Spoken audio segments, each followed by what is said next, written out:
Do you live in the European Union space? Do you consider it a democracy? And what conception do you have of democracy, of a healthy democracy? Well, for a person not knowing much about the law, the text, the written law, it's common sense that democracy is when the people get to choose, more or less, because there are several types of systems of elections, of electoral circles, but the broad sense is that the people get to choose their government, and not just that, but get to choose, get a word to say. If you have a really healthy democracy, you get a word in your government's policy. And democracy does not only foresees the action of voting and choosing a government, but also the active participation during that government of its population. We know that since World War II, the end of World War II, democracies in Europe, they have been characterized by a dwindling participation from the general people. You have the weakening of several organizations, civil organizations, as the unions and all types of associations, civil associations and groups that normally direct people collectively to a certain thought and then to a certain action. And for example, when people elected the government, but then the government took a measure which is very unpopular, and people get together and say no, right? They protest, they make whatnot. And that more or less, I mean, it's not perfect, not always works, but as you well know, it's the worst system except all the others, right? But now I think we have reached a point where very little of that is truth, because when this is truth, when citizens organize themselves, even if you don't have this Western style democracy, I think societies work much better. If you only think democracy is working because you go there every 4 years to vote, you are wrong. This is not a democracy. This is, I don't even know how to describe it. Something else. I'll find a word some other video. It's too early in the morning. But the thing is that in this democracy, people are more and more limited just to do that, just to go there and choose. And if you think about I've talked about the quality of the leaders in the past, right? And if you think about, the leaders are not chosen in the elections.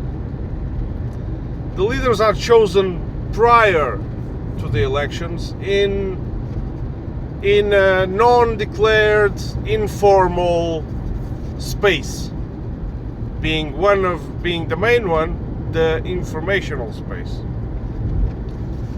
So, you know, if certain candidates supported by a certain party runs, and even if he has it just has to be a better salesman than the next one, it doesn't mean he's going to do anything that he promises or says. The agenda is always hidden, the power is already chosen, and then the best campaign or the biggest campaign, the most expensive one, wins. sometimes the powers that the lobbies that the powers that lobby for these campaigns, they do a thing like you can, because you can argue that okay, but you can still defeat it. Yeah, but then when you have the powerful people and companies and whatever lobbying for the both favorite runners, the game is rigged. This is typical. This is very typical in the US, right? Whatever is Republican or Democrat, it's very little difference. But it's the same in Europe. That's why people start to manifest their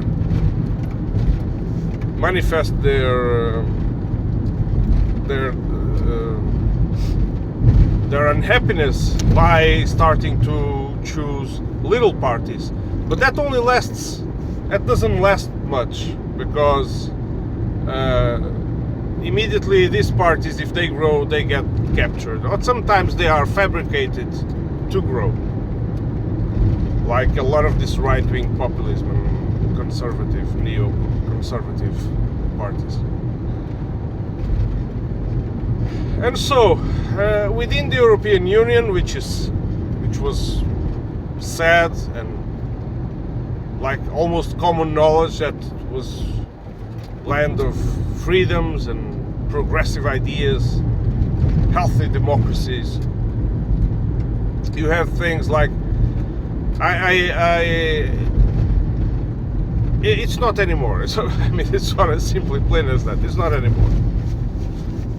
We have something called the European Commission, as you all know, and the European Commission actually is the one that calls the shots. Because I'll give you an example, so you are aware that if you live in the European Union country, you don't choose anything. Your elected government, even if it is the one you voted for, doesn't decide almost anything. I mean, it's marginal, the decision capacity, the power to rule, to decide the destiny of the country. If you, for example, if the country has a debt over 60% of its GDP,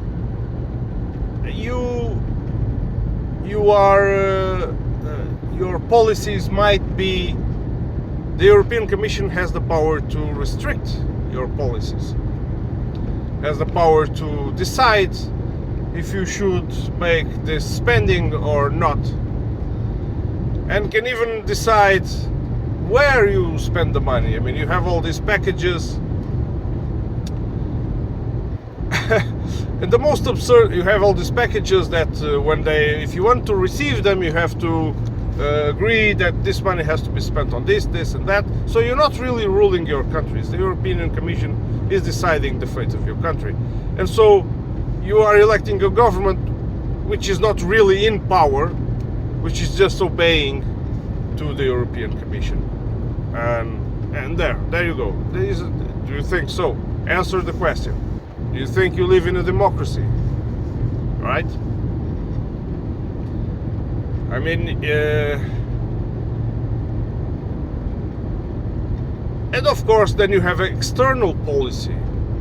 You are within this union.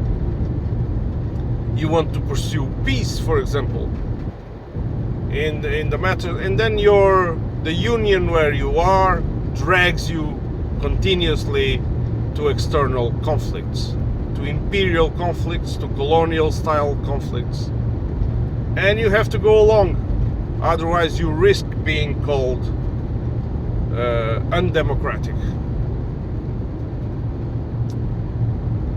And all of this goes on, and a lot of the decisions and the laws, for example, in the case of Portugal, I think more than 70% of the laws, they come from the European Union. Often they are adaptations, which they are laws. It changes only a little bit. Of course, you have to. The landscape is different. You have to change a little word here and there to adapt to the country, but it's basically the same laws. They come from the European Union. I mean, in every aspect of your life. So again, are you voting for your government? So, and then you see the main parties that rule the governments in the West, including these new populist right-wing parties that have gained substantial strength. They agree with this. They are on board with this. Of course, some of these right-wing parties, there is a division, because you have right-wing parties, for example, in the case of Hungary, it's like it has a different, what should I say? It's not the same. You can divide them, maybe you can categorize them in anti-Russia and not anti-Russia. I wouldn't say Orban is pro-Russia, but he's just, I think, he just has his, he's in the right sense. He's in the right, he has his reason, right? He's not blindly anti-Russian. And so yeah, but you have to align. But you see what Orban and Hungary suffers for taking that position. They are threatened with not receiving this or that funds and everything. And so you just you have these limitations, but there are certain countries within the European Union, the same organization that decides your life and applies rules, but the rules are not applied to everyone equally. The countries that run the European Union, being those Germany, the main one, France, for example, they are not, they do still decide, well, they don't decide, not that's another topic. They still decide within the European Union the orientations of the European Union, and they have debts way over 60%, and they still get to decide what they do with their destiny, except, this is what I was about to mention, except well, we are, as you are well aware, we are very conditioned by the United States of America in our external policy. So they are basically, they are a whore, a prostitute for US external policy, and they are in service of US interests. But within the European Union, they are fairly independent. Countries like Portugal, on the other hand, are not. So this is something to think about when you see someone filling their chest to speak the words that, oh, but those ones, they live in dictatorship, and we live in freedom and democracy. If you're not lucky to get a decent place in society, to get by decently, especially if you start from the bottom, you'll hardly make it. You will hardly make it.